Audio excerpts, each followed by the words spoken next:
अस्सलाम वालेकुम गाइस, उम्मीद करता हूँ आप लोग ठीक ठाक होंगे और खैरियत से होंगे।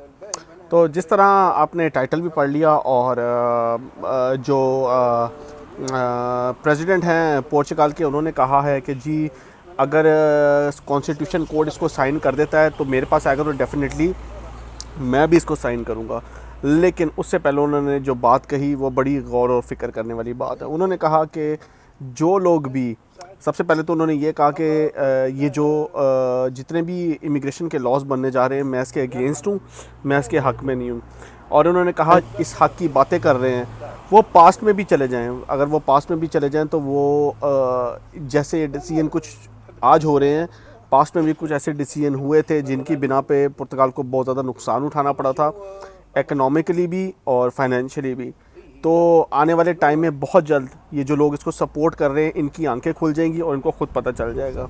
बहरहाल उन्होंने कहा कि अगर कॉन्स्टिट्यूशन कोर्ट इसको साइन करके दे देती है तो मेरे पास दूसरा कोई चारा नहीं है, मुझे इस पे साइन करना ही पड़ेगा। लेकिन मैं इस हक़ में नहीं हूँ कि जो बेचारे फैमिलियाँ हैं वो आपस में एक दूसरे से ना मिलें और उनको अलग किया जाए, मैं इस हक़ में नहीं हूँ। बहरहाल अगर वोटिंग कॉन्स्टिट्यूशन कोर्ट अगर इस हक़ में फ़ैसला देती है, सारी पार्टीज़ असेंबली इस हक़ में खड़े हो जाते हैं कि भाई हमें फैमिली रियूनियन पर जो है जी बैन लगाना पड़ेगा या इसकी इम्प्लीमेंट करना पड़ेगा और जो भी इमिग्रेशन के लॉज हैं तो चेंज करना पड़े, उस पर साइन करना पड़े, तो मुझे साइन करना पड़ेगा क्योंकि कॉन्स्टिट्यूशन कोर्ट के बाद कोई चीज़ नहीं रह जाती।